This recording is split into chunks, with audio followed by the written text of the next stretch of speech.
Zona Cero. Son nuestros monográficos Zona Cero, y esta noche es una de esas noches especiales, de esas que se producen cada año. Vamos a hablar del diablo, por supuesto, como ya hemos anunciado en el sumario. Vamos a hablar de Satán, de Belcebú, de Lucifer. Vamos a hablar de sus diferentes nombres, por qué tiene tantos nombres, si realmente es tan malo como lo presumen, y de muchas circunstancias que rodean este asunto tan maléfico. Pero, claro, todos los años, o por lo menos cuando lo hemos traído aquí, siempre ha provocado mucha reacción por parte de nuestros amigos oyentes. Unos a favor, otros en contra, unos pidiendo mucho terror, otros pidiendo que profundicemos un poquito más en la filosofía de Satán. Pero bueno, vamos a intentar que quede como siempre diferente, como cada año, como vosotros nos exigís. Y para eso tenemos aquí a dos diabluelos, que son Carlos Canales. ¿Qué tal? Buenas noches. Hola, buenas noches. Que este viene con cuernos, con rabo, con capa, con todo. Vengo bien equipado. Viene muy equipado. Y Jesús Callejo, ¿qué tal? Muy buenas noches. Hola, ¿qué tal? Muy buenas noches. Jesús viene de Mefistófeles. Bueno, pues es que claro, son muchas las denominaciones que se ha llevado siempre el diablo, ¿verdad? Son muchos los nombres, Jesús. Muchos, demasiados. Yo creo que eso es lo que ha creado confusión. Confusión, y al final no se sabe quién es quién dentro de esta jerarquía infernal. Porque muchísimos oyentes confunden además con cierta lógica al diablo con el demonio, con Lucifer o con Satán, a pesar de que son entidades distintas y a pesar de que su origen es totalmente diferente. Lo que pasa es que dentro de esa demonología cristiana pues no han querido hacer creer que todos son lo mismo, la misma cosa, pero en absoluto. Porque entonces, ¿no es lo mismo, Jesús, decir el demonio que Satán? No es lo mismo. Yo creo, fíjate, dentro de la impostura que supone la religión, en concreto la religión cristiana, la judio-cristiana, se podría decir, cuando se habla de estas entidades maléficas, pues uno de esos puntos débiles, uno de esos puntos de confusión que ha arrastrado pues durante muchísimos siglos, ¿no?, es el concepto del diablo, ¿no?, el concepto de Satán, pensando que era la misma entidad y no lo era. Porque, por ponerte un ejemplo, ¿no?, cuando se habla de Lucifer, si alguno de los oyentes quiere hacer la prueba, sabéis que en latín significa el portador de luz, bueno, pues si se busca este nombre en alguna parte de la Biblia, lo más probable es que no lo encuentre en ningún sitio. En ningún sitio. ¿Por qué? Porque ni en la Biblia judía ni en el Nuevo Testamento se habla para nada de Lucifer. ¿Qué ocurre? El texto cristiano más antiguo donde lo encontramos es en la Vulgata de San Jerónimo. Ahí sí, cuando se traduce la Biblia al latín, aparece como traducción del hebreo Elel, que además literalmente significa resplandeciente. Bueno, pues San Jerónimo lo traduce como Lucifer en un texto de Isaías, y a partir de ahí es cuando ya se habla de Lucifer. Y uno de los, fíjate, es curioso, porque sin embargo se da por descontado eso, que el príncipe de los ángeles rebeldes está permanentemente en la Biblia, y cuando realmente aparece con entidad propia es un libro apócrifo, que es el libro de Enoc. Ahí sí aparece Lucifer, ni siquiera tampoco con ese nombre, porque el príncipe de las tinieblas sería Seimaza o Satanael, como en otras versiones, y a partir de ahí empiezan a diferenciarse tantos nombres. Pero Lucifer es una creación muy posterior en la Biblia de lo que significa realmente ahora para todos, que es portador de luz, y por supuesto no tenía mucho que ver en su origen con ese príncipe de las tinieblas que se rebela contra Yahvé. Y luego lo que nos está claro también, Carlos, es el sobre qué territorio reina, ¿no? Porque dice, bueno, es el rey del Averno, el rey del infierno, pero también otros dicen que es el príncipe de la tierra. Claro, es por lo mismo que lo que ha dicho Jesús antes. Es decir, la idea que se tiene del diablo, que es una idea amplísima, que se ha ido forjando a lo largo de milenios, no solamente en la cultura judío-cristiana, sino en todas las culturas de contacto, que lo que fue la formación de lo que es la estructura cultural judio-cristiana hizo. Por eso mezcla tal cantidad de leyendas, de nombres y de variantes, que en realidad digamos que la estructura de Lucifer, vamos a utilizar este término por seguir con el que usaba Jesús, es una estructura de poder convencional. Es decir, se ha decidido qué es lo que tiene como poder, sobre qué mundo reina o sobre qué espacio, en función del tiempo, de la cultura o de las apetencias de una sociedad en un momento dado. Un ejemplo, para que cualquiera lo entienda. Johann Bayer, que era un médico alemán, que además fue discípulo de Cornelio Agripa, el gran alquimista y nigromante de principios del XVI, estableció, basándose en las visiones de Juan el Evangelista, cuál tenía que ser las jerarquías internas del pandemonio, es decir, del mundo del Lucifer o del diablo. Y llegó a la conclusión, por ejemplo, que había 66 príncipes infernales. 66. ¿Por qué? Pues porque sí, o sea, que lo lees y probablemente son decenas de páginas intentando explicarlo. Exactamente igual que cuando Alfonso de Espina intentó calcular el número de ángeles caídos. Lo que te decía antes de comenzar el programa, que lo calculó en 130 millones. Bueno, puede parecer anecdótico o divertido, y de hecho lo es, pero en el fondo lo que está manifestando es que el poder del diablo como el opuesto al bien, es decir, como el símbolo del mal, fue una creación de miles de años de aportaciones diversas de fuentes muy distintas. Jesús ha dicho que uno de los problemas, y eso es esencial, es que algunas de las palabras que nosotros actualmente fácil o de manera habitual identificamos o hacemos sinónimo de diablo, en realidad en la cultura nuestra son relativamente recientes. Y aquí no estamos hablando en relativamente recientes de 100 años, aquí relativamente recientes es 2000.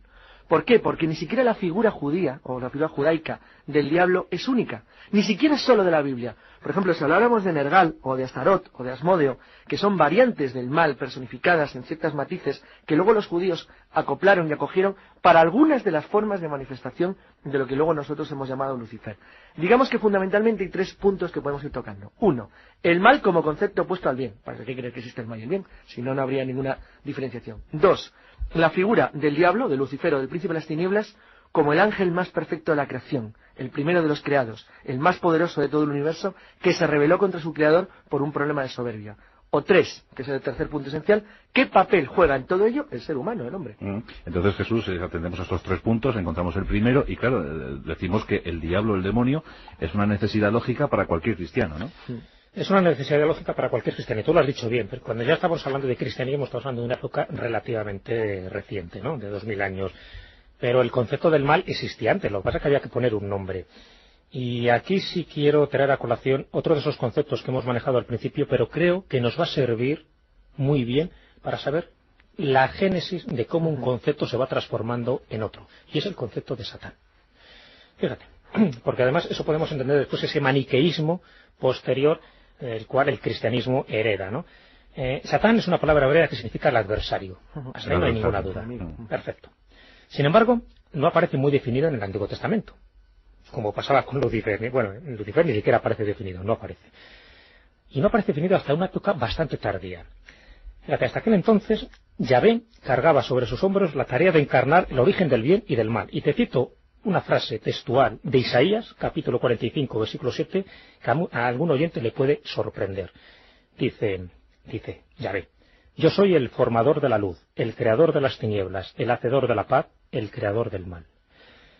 Con el tiempo, y como fruto de un intercambio cultural, lógico, entre judíos y persas, estamos hablando del siglo VI antes de Cristo, surge un nuevo ser. No podía ser que Yahvé hiciera las dos cosas, el papel de bueno y el papel de malo. Por lo tanto, surge Satán. ¿Y dónde surge Satán, el malo de la película? En el libro de Job. Pero fíjate, en el libro de Job, si lo leemos detenidamente, para mí uno de los libros más fascinantes de todo el Antiguo Testamento, Job, de acuerdo contigo. Satán ejerce el papel de fiscal, de acusador, de tentador, pero ojo, en la corte o los amiguetes de Yahvé, y aparece integrado en un grupo de seres llamado los hijos de Dios, que en concreto en hebreo aparece como los Bene Han Elohim, es decir, es que los ese hijos es el problema. de los dioses. Es que el problema es que Yahvé en el Antiguo Testamento es un plural, Elohim, los dioses. Es decir, con lo cual el problema es que se está hablando en realidad de lo que ahora llamaríamos una guerra civil.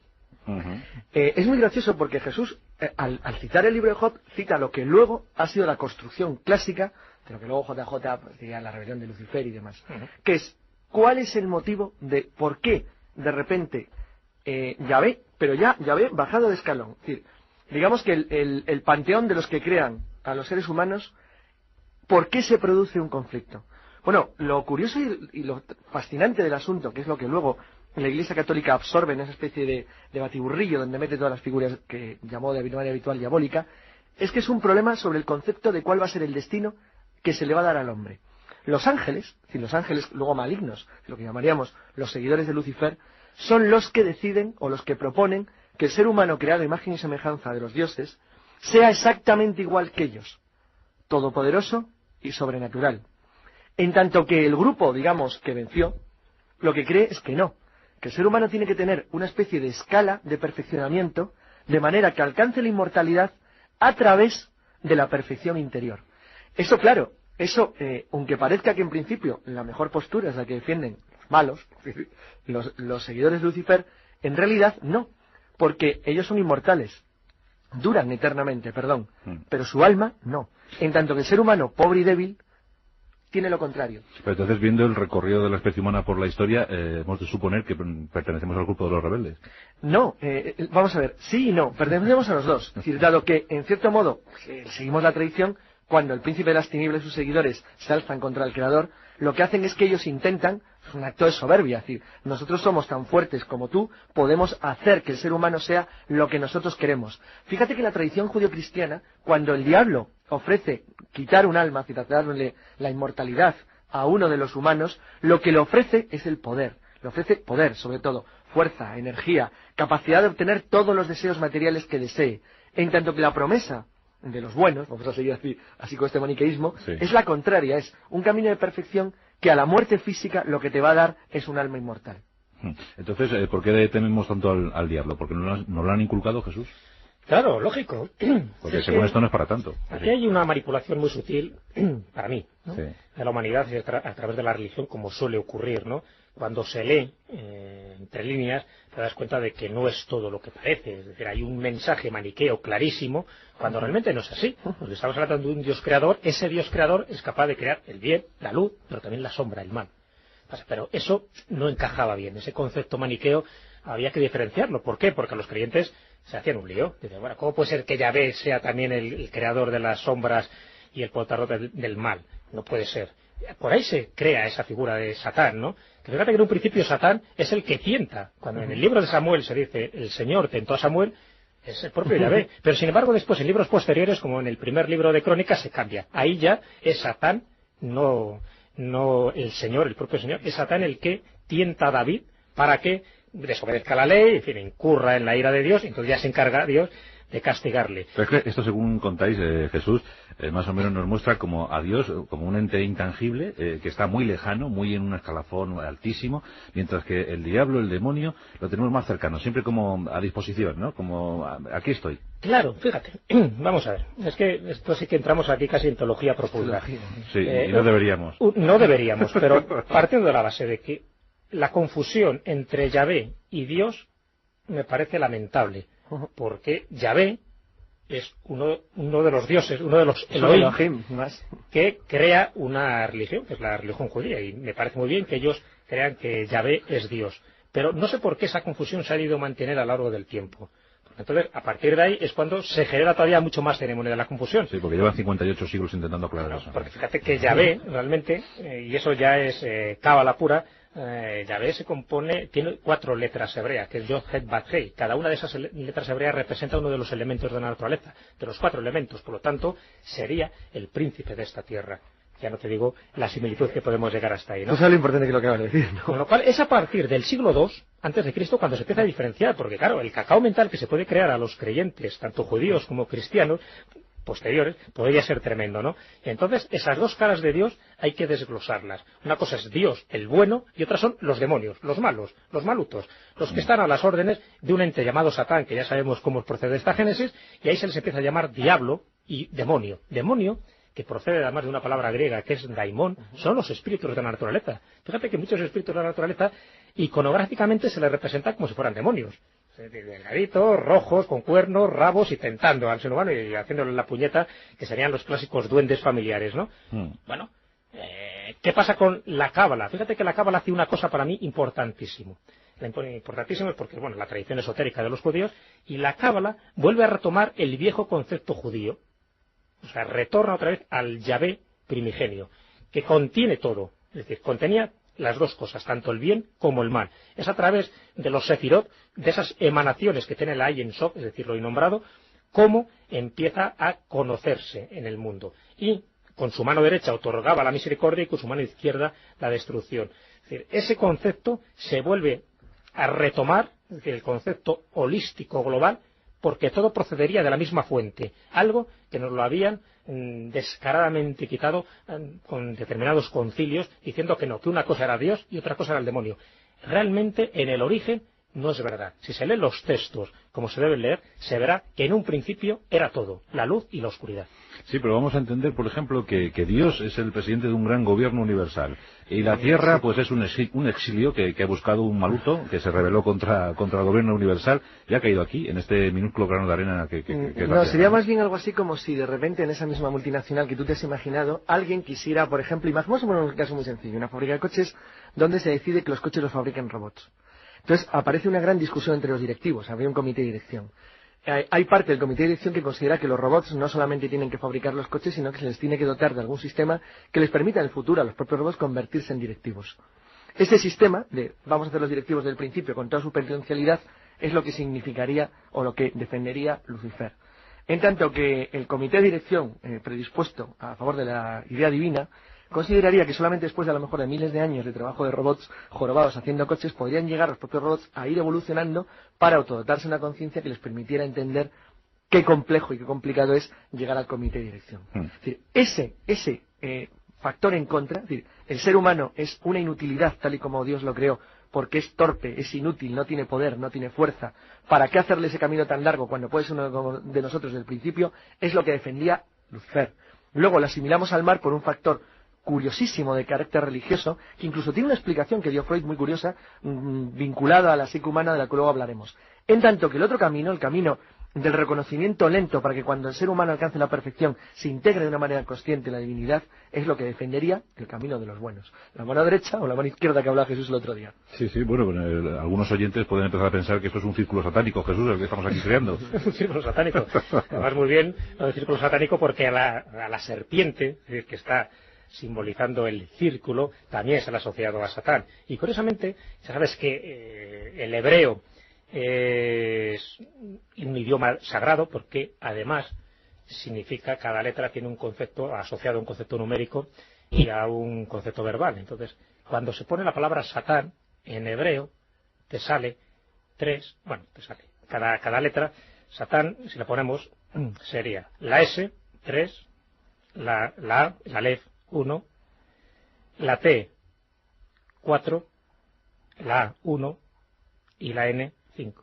3, 14, 15. ¿No suena? Claro. Eso es cábala pura. Un pequeño juego, ¿no? Sí. Pero que realmente está simbolizando el círculo. ¿Y por qué siempre la serpiente se la ha asociado con Satán? Por esta razón. Habría que buscar un símbolo. La serpiente y otros animalejos, ¿no? Hombre, y otros animalejos. Tienes el macho cabrío. También. En el caso de serpiente, además, fue una absorción que los judíos hicieron. Bueno, es un mito semítico en general, porque, por ejemplo, en la variante mesopotámica, en Asmodeo, sabéis que Asmodeo es una de las variantes de la conversión del diablo y que en concreto es la serpiente que tenta a Eva para que abandone el paraíso. Y bueno, todas esas variantes son combinadas por los judíos, al fin y al cabo no están solos en el mundo, y aunque intentan mantener una tradición de una manera muy pura, y en cierto modo lo han logrado. ¿Pero ellos lo saben? Sí lo saben, siempre lo han sabido. Siempre lo han sabido y la verdad es que no han renegado de ello. Es decir, es cierto que es evidente la similitud entre el arimán persa, que sigue siendo ario, es totalmente indoeuropeo, y alguna de las formas de manifestación de lo que luego fue Satán, el adversario, el enemigo, es decir, es el que dirige el comité de oposición dentro de la junta directiva. Entonces, sería el ejemplo. El arimán, pero el antítesis era Ormuz, ¿no? Podía serlo, lo que pasa es que también era de nuevo una variante. Es que es verdad, es que el maniqueísmo es mucho más reciente de lo que pensamos. Es decir, el concepto bien-mal estaba muy relacionado en las culturas primitivas con el concepto de lo que es bueno para mí.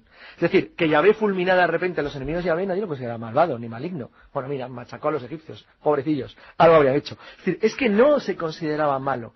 El concepto mal-bien que tenemos nosotros es muy, muy reciente. Es decir, todo el mundo considera que es malo lo que te perjudica a ti. Ahora bien, lo que hagas tú maligno, pero que perjudica a los demás, eso no estaba tan claro.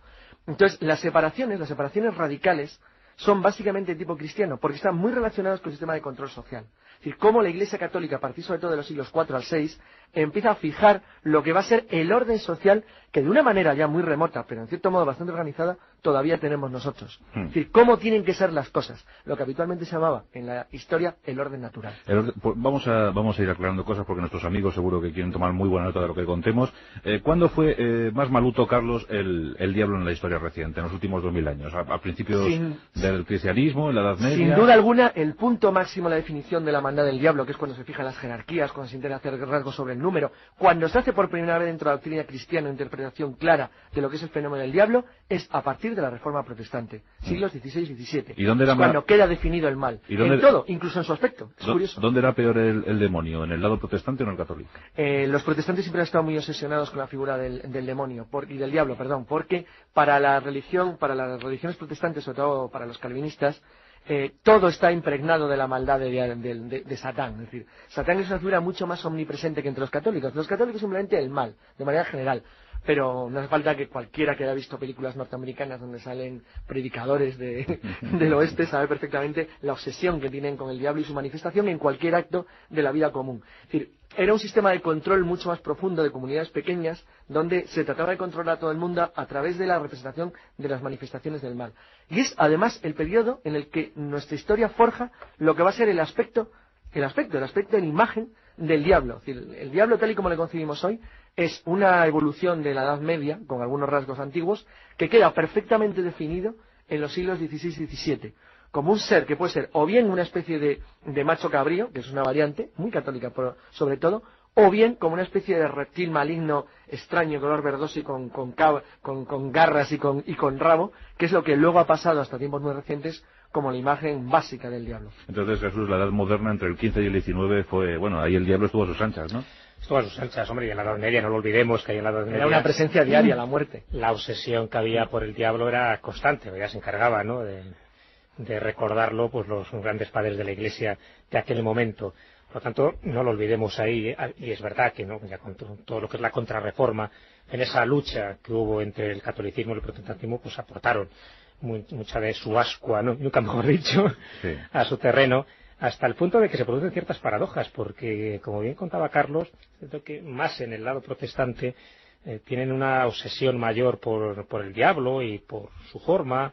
Sin embargo, la mayoría de las iglesias protestantes rechazan la teoría de la posesión y del exorcismo, cosa que en el ritual católico pues estaba bien visto y se sigue practicando. ¿Cómo fascina además a los protestantes la posesión diabólica? Eso nos tiene fascinado. Por cierto, Jesús, hablando de posesión, hemos visto siempre, Hollywood se ha encargado de ello, sí. Como siempre, que el diablo, el demonio, siempre está buscando descendencia humana, ¿no? Siempre está buscando a la doncella de turno para dejar un descendiente, para dejar un legado carnal. Claro, fíjate, has tocado también para mí otro punto clave, esa tendencia que tiene siempre el diablo por los temas libidinosos, ¿no?, por las cuestiones sexuales. El pecado. ¿Y por qué? Y yo de ahí tengo mi particular teoría, porque sabes que después cuando empiezas a leer libros de ese tipo, cada uno pues da su versión de los hechos. Pero bueno, estábamos hablando un poco de cómo se le representaba al diablo, y hemos dicho pues como animal, en fin, como serpiente, como macho cabrío, con cuernos y rabo, etcétera. Pero no olvidemos también que las divinidades paganas se consideraban siervos del diablo. Estamos hablando ya en la época del cristianismo a partir del siglo IV, que es cuando ya todas esas divinidades paganas que antes estaban totalmente admitidas, a partir de ahí cruzan la barrera invisible del mal y se convierte todas en malutas, ¿no? Sí. Así que se asocia la forma de muchas de estas divinidades paganas, se asocia pues al diablo. No, ya no hace falta recurrir a ningún animal. Claro, y una de estas divinidades paganas que tenía todos los elementos claves para asociarse al diablo era el dios griego Pan, por ejemplo, ¿no? Barba de chivo, pezuñas y un carácter lascivo de miedo. Entonces, muchas de estas tendencias que ahora consideramos habituales y que Hollywood se ha encargado de cacarear, ¿no?, a los cuatro vientos, proceden de estas costumbres lascivas que tenían divinidades y dioses paganos, que por supuesto estaban muy alejados del satanismo, pero que se las ha metido dentro de ese panteón. Entonces, claro que sí, estamos jugando un poco con formas heredadas del pasado, pero que poco a poco se van enmarcando, ¿no?, en contextos históricos muy concretos como este que estoy diciendo. Pero fíjate, como dato, voy a decir una cosa. ¿Sabéis que no hay ninguna iconografía o retrato del diablo, ni en pintura ni en escultura, antes del siglo VI? Y casi mejor dicho, porque hay alguna que otra por ahí como excepción, pero antes del siglo IX no se representa al diablo. Es a partir de ahí cuando dice, ¡hala!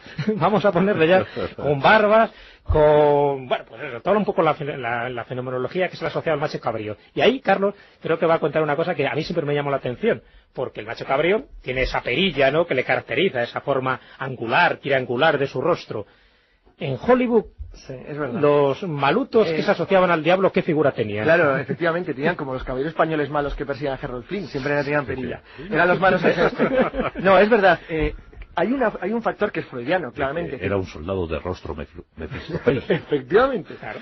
Hay un factor que nace de finales del XIX, y es que cuando Freud rompe con la teoría del diablo clásico, es decir, cuando desde un punto de vista ya no religioso, cuando él entiende, esa interpretación, claro, por supuesto freudiana, yo muy discutida, de que en realidad la imagen del diablo es la asociación que el niño tiene de envidia al padre y todas estas cosas que él contaba, hay una cosa que él señala que sí que es evidente, y es que el ateísmo o el agnosticismo o la ciencia de una manera absolutamente neutral, si la ciencia que no cree, destruye a Dios, pero claro, al destruir a Dios destruye al diablo. Claro.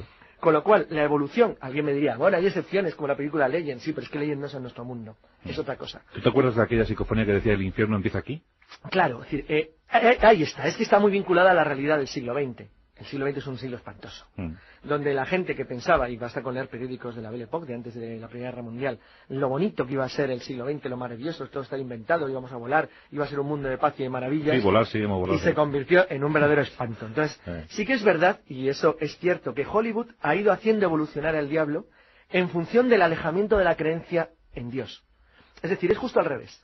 Es decir, las figuras arquetípicas de la imagen del diablo maligno, el diablo que tienta a Santo Tomás en el cuadro de Bruegel, que es la esencia de la imagen renacentista y barroca del diablo en la tierra ante los hombres, en su imagen real, una imagen maligna y reptiliana, desaparece completamente a lo largo de finales del siglo XX, porque ya no hay un diablo en el que creer. En El corazón del ángel, por ejemplo, película muy conocida, Robert De Niro, ¿cómo se llama en inglés esa película? Louis Cypher, Lucifer escrito, claro, es una imagen arquetípica del diablo evolucionado. Es decir, es un caballero elegante, normalmente centroeuropeo. Que nos suele cae hablar bien, como Hermann Mosten. Que nos cae bien. Exacto. Sí. Incluso en las últimas, la novena puerta, por ejemplo, llevaba al cine en la variante de Pérez Reverte. A mí me gustó. Ahí directamente es una mujer que es una tía buena. O sea, Sí, ya no hay más sí. historias. Es decir, el diablo se ha transformado Y... en algo totalmente diferente a lo que era la tradición. Sin embargo, eso no quiere decir que dentro de nuestros miedos, que ahí sí tiene razón Freud, la imagen diabólica del adversario permanente y enemigo, escurridizo, reptiliano y verdoso y malvado, no se haya transmitido algo. ¿A qué se transmite? Al alien de Giger. Sí. Claro, también por eso decimos que efectivamente que en los últimos tiempos parece como que el Averno ha dejado las tinieblas, ha dejado el mundo subterráneo para aflorar, ¿no? Claro, es como el abogado malvado, que es el papel que representa a Robert De Niro en el abogado, ¿es abogado del diablo? Me parece que se llama la película. El pacto con el diablo. Claro, donde es un verdadero abogado de éxito, es decir, es la esencia del mal para el americano. Claro, que el mal ya se ha apoderado de la superficie. Claro, ¿no? ¿cómo se representaría el diablo? ¿Cómo aparece? No aparece el monstruo aparece un extraterrestre maluto. No, aparece el abogado de éxito en Wall Street, toma ya. Ese es el diablo. Antes Jesús hacía mención de las famosas posesiones infernales, ¿no? Las posesiones. Bueno, pues para eso Jesús, toma, aquí tienes este libro, para que puedas hacer tus exorcismos. El ritual, el Romanum. Exactamente, el exorcismo en casa. Está un poco añejo, ¿no? El siglo XVII. Veo que es la edición última. Oye, lo mismo nos forrábamos con el exorcismo en casa, podemos editarlo. Es la última edición. Está muy bien porque hay unas cuantas variantes por ahí significativas respecto al siglo XVII. Es lo que más vendemos ahora en el Vaticano, ¿eh? Es lo que más vendemos, sí. La verdad que se está convirtiendo en un bestseller. Cada vez hay más posesos. Bueno, pero ya es significativo, ¿verdad? Y ahora hablando muy en serio. Posesos, que no poseídos. Que el Vaticano reedite, ¿no? El ritual romano. Es bastante significativo. Claro. Es bastante significativo porque ha tenido varias reediciones. Estamos hablando de un ritual del año 1614, que es cuando, por orden del Papa Pablo V, pues se da a conocer, pues dado la cantidad de casos, ¿no?, que se estaban produciendo, y es un ritual pues muy formalista, ¿no? Hay que seguir una serie de pasos muy concretos, y es lo que se practica pues por la Iglesia Católica. Bueno, la última revisión hubo una en el año, si no recuerdo mal, en 1947, y la última revisión, por lo menos la que se ofreció a los medios de comunicación, fue el 26 de enero de 1999. Y ahí, la primera recomendación que se hace ya a los sacerdotes, esto es una de las novedades importantes, es que antes de efectuar un exorcismo, consulte con un psiquiatra. Para confirmar que se trata de una verdadera posesión satánica y no de algún tipo de enfermedad mental, como por desgracia a veces que ha ocurrido, ¿no? Y además ya te habla de los signos que identifican a un endemoniado según este nuevo ritual romano, que parte de ellos eran ya conocidos de antes. Por ejemplo, para identificar a un endemoniado. Si habla idiomas desconocidos. Bueno, hay que tener cuidado porque a más de uno podemos encasquetar. Sí. Si expresa cosas lejanas u ocultas, que él no debería conocer, evidentemente. O bien si muestra una fuerza física que no corresponde con la realidad de su edad o del estado de salud. O que muestre una vehemente aversión hacia Dios, la Virgen, los santos, la cruz o las imágenes sagradas. Y acto segundo, el ritual romano se cura en salud. Y dice, ojo, que estos signos pueden ser solo un indicio, pero que no significa necesariamente que provenga del diablo. Pues claro, más de uno todavía se la va a cargar con esto.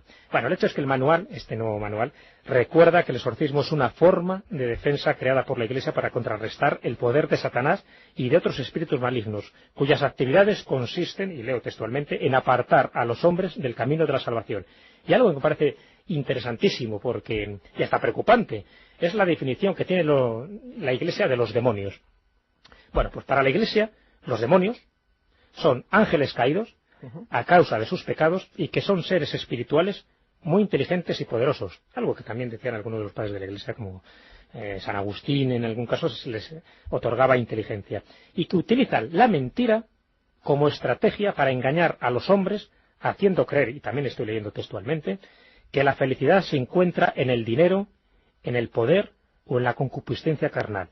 Y estas son palabras del cardenal chileno Jorge Arturo Medina, el prefecto de la Congregación para el Culto Divino y la Disciplina de los Sacramentos, que fue quien presentó a los medios de comunicación el nuevo ritual. Bueno, a mí hay dos cosas que quiero comentar porque me parecen interesantes. Primero, el exorcismo como tal estuvo a punto de morir en la Iglesia Católica, en los años 80, porque las tendencias que entonces primaban venían a considerar o a decir que en realidad no existía la posesión diabólica como tal y que lo que se trataba claramente eran enfermedades mentales. El Papa Juan Pablo II practicó. Claro, ahí estaba el problema. Es decir, ¿cuál era el inconveniente de todo esto? Pues el inconveniente... Dos, uno en el 82, otro sí, recientemente. Claro, el inconveniente estaba en que si se aplicaba a rajatabla esta teoría, ¿para qué está entonces la Iglesia? Es decir, era ya poner el punto final prácticamente. Si no hay ninguna amenaza a la salvación porque realmente no existe un poder maligno que pueda poseer las almas de los seres humanos y conducirles por el mal camino, pues claro, desde un punto de vista objetivo, entonces todo sobraba. Esto se ha ido alterando en los últimos años hasta que finalmente en 1999 se ha hecho de nuevo la reedición y refundición, en cierto modo, de cómo tiene que ser el procedimiento de combatir la posesión. Fijaros que Jesús ha dicho otra cosa muy importante, que es la consideración de los ángeles como una especie. Es decir, son gente, es decir, vamos a decirle como sea, de otra naturaleza. Pero al fin y al cabo se los está considerando una especie diferente al ser humano. Luego se está diciendo claramente que existen. Eso es una cosa muy importante porque la famosa discusión bizantina del sexo no era solamente sobre el sexo. Quedaba también la discusión final de qué naturaleza tenían los ángeles en el contexto del mundo. Bueno, obviamente si tú no crees en su existencia, no puede haber por lo tanto tampoco demonios, porque no son más que al fin y al cabo ángeles caídos. El hecho de considerarlos como una variante distinta está haciendo o metiendo una cuña entre los hombres, y es que hay alguien mal dispuesto para que nosotros no consigamos lo que la Iglesia considera que es el camino correcto. No, o sea, al final Satán va a quedar aquí como un distribuidor de emociones. Bueno, y además, no andas no se os caminado para fijado en esa definición que he dado de los demonios por parte de la Iglesia, porque es muy peligrosa. Sí. Claro, empezar a decir que los demonios son aquellos que utilizan la mentira Es que como estrategia para engañar a los hombres, haciendo creer que la felicidad se encuentra en el dinero o en el poder, ya no te digo en el poder sexual también, es que los políticos que persiguen, por cierto. y otra cosa No, más, si al ¿quién final- decide qué es la mentira? Al final no va a convenir vencer al mal, ¿eh? Además, más que demonios serían diablos, porque no hemos dicho que el origen etimológico de la palabra diablo es diablo, que procede también de diabolei, es decir, lo que separa. Todo aquel acto que sea separativo, que sea disgregar algo, o sea, la unidad, y hacerla parcial, eso es un acto separativo, un acto diabólico en su naturaleza. Ten en cuenta que el gran pecado de Lucifer es que intenta convencer a los ángeles de que él puede hacer de los hombres algo superior a un ángel, es decir, está buscando soberbia pura, es decir, está separando a los seres humanos de lo que sería su teórico camino correcto o programado, como diría algún amigo nuestro. Pues como diría un amigo nuestro, efectivamente, si está ahí es por algo. Y si está para nada... Eso es. El mal, Satán, ya veis que tiene diversos nombres, diversas formas, así que tened mucho cuidadito porque de madrugada dicen que anda suelto Lucifer. Bueno, pues Jesús Callejo y Carlos Canales vuelven como siempre a su mundo invisible, allí se relacionan con faunos. Bueno, también hay ninfas. Y ninfas. Espero que os haya gustado, ha quedado como siempre diferente y nada, lo del mal, siempre que podáis, procurad evitarlo. Gracias Jesús, gracias Carlos. Hasta el viernes. Hasta el viernes.